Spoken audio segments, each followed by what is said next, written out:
صل على نبينا صل على محمد. Asyhadu an la ilaha illallah wahdahu la syarikalah wa asyhadu anna Muhammadan abduhu wa rasuluh amma ba'du fa'udzu billahi minasyaitonir rajim. Bismillahirrahmanirrahim. Pemirsa yang dirahmati Allah Subhanahu wa taala, Assalamualaikum warahmatullahi wabarakatuh. Pada kesempatan Kultum Tafsir Al-Qur'an, di episode ini kita masih membahas tafsir dari surah Al-Kahfi ayat yang ke-61. Dalam kajian sebelumnya, telah disebutkan beberapa dalil yang menguatkan alasan bahwa peristiwa perjalanan Nabi Musa alaihissalam untuk menemui seseorang yang lebih alim dari beliau adalah dilakukan secara kasyafiah, bukan secara jasmani.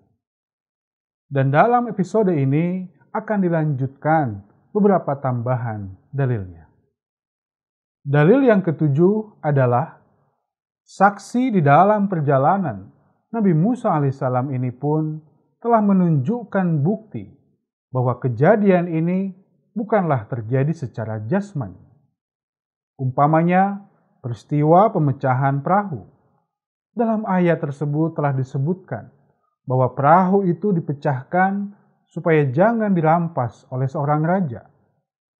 Namun lantas muncul pertanyaan, apakah dengan memecahkan sebilah atau dua bilah papan perahu, lantas apakah perahu tersebut tidak dapat dipergunakan lagi?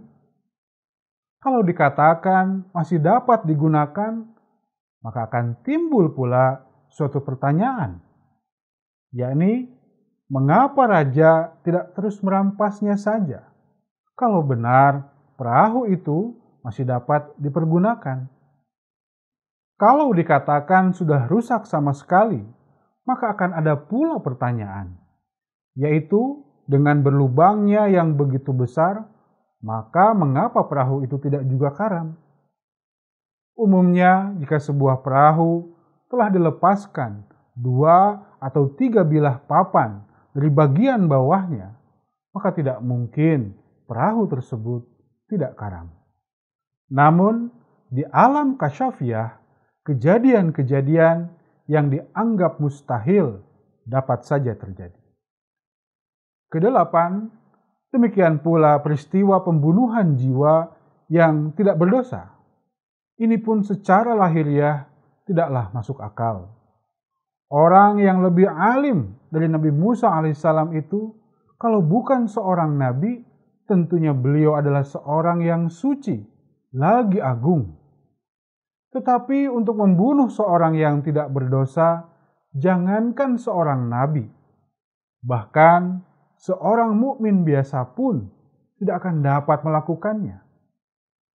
Lantas, ada sebagian orang yang menjawab bahwa ia dibunuh karena nantinya saat telah dewasa, anak ini akan menjadi seorang pembunuh, sehingga lebih baik dibunuh sedari sekarang saja. Atas hal tersebut, lalu dijawab, pemikiran seperti itu adalah sebuah pemikiran yang aniaya dan bertentangan dengan syariat. Dan jika hal tersebut diperkenankan, maka mengapa Allah Ta'ala tidak menghukum semua manusia saja?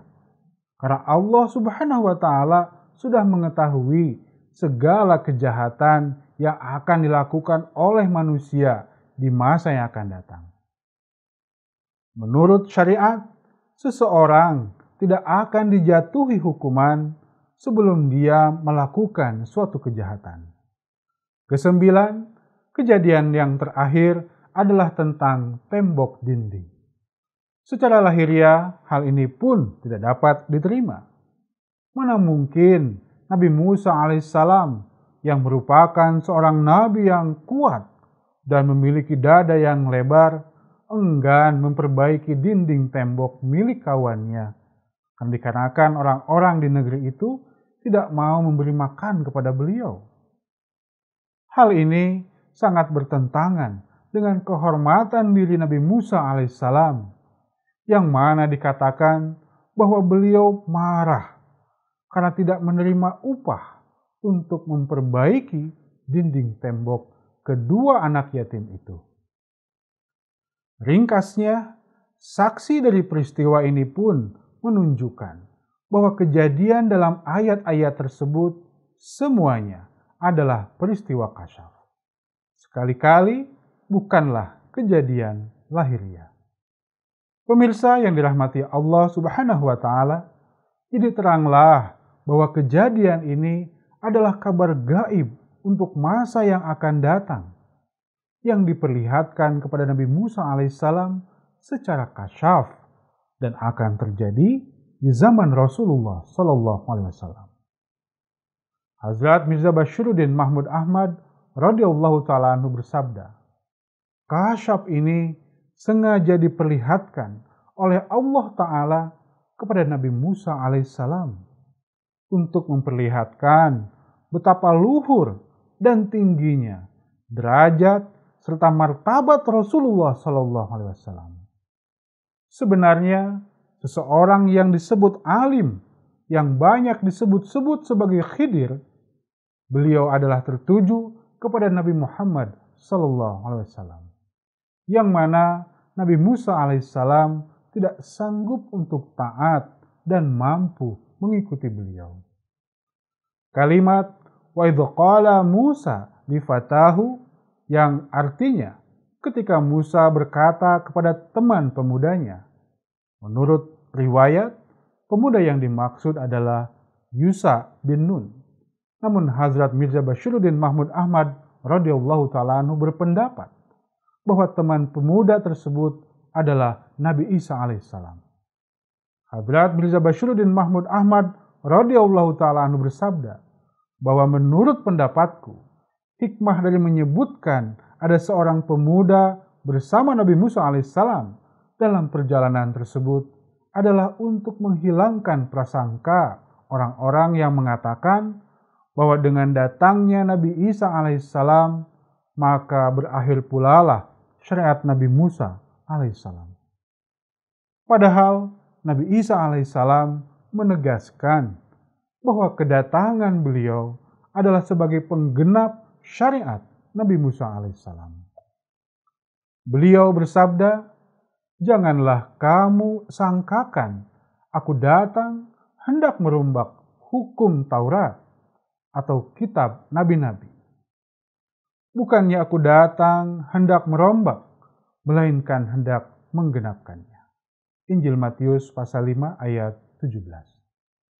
Pemirsa yang dirahmati Allah Subhanahu wa Ta'ala, di dalam rangkaian ayat yang menjelaskan tentang peristiwa perjalanan Nabi Musa alaihissalam ini, terdapat kalimat Majma'ul Bahrain, yang artinya tempat bertemunya dua lautan.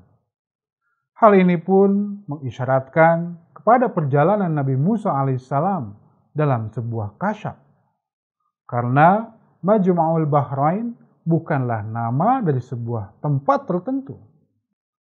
Tidak ada lagi artinya selain dari tempat pertemuan dua lautan.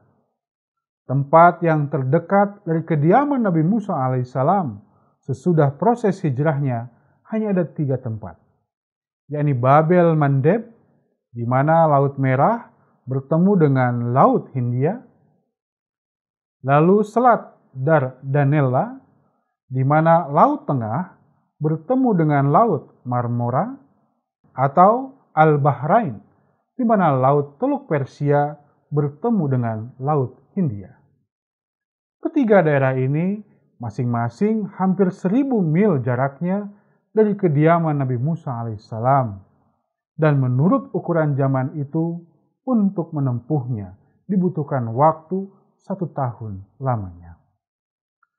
Dan oleh karena dalam kasyaf tersebut dikatakan bahwa beliau berjalan menyusuri pantai, maka Selat Dardanella lah menurut lahirnya yang dilalui beliau. Karena selat inilah yang langsung ada perhubungannya dengan tempat tinggal beliau. Namun, di jalan ini pula lah letaknya daerah Kanaan, yang Bible sendiri menjadi saksi bahwa selama hidupnya Nabi Musa alaihissalam tidak dapat pergi ke sana. Kejadian ini pun menunjukkan bahwa perjalanan ini adalah perjalanan secara kasyaf. Dan Majma'ul Bahrain bukanlah sebuah tempat. Walhasil, yang dimaksud dengan Majma'ul Bahrain adalah zaman di mana masa Nabi Musa alaihissalam telah berakhir, lalu dimulailah dengan zaman Nabi Muhammad SAW. Nabi Musa alaihissalam melihat dalam kasyaf sebuah tempat di mana dua lautan bertemu. Maksudnya, hanya sampai di titik itulah zamannya umat beliau. Dan selanjutnya adalah zaman Nabi yang akan datang. Ini zaman Nabi Muhammad SAW.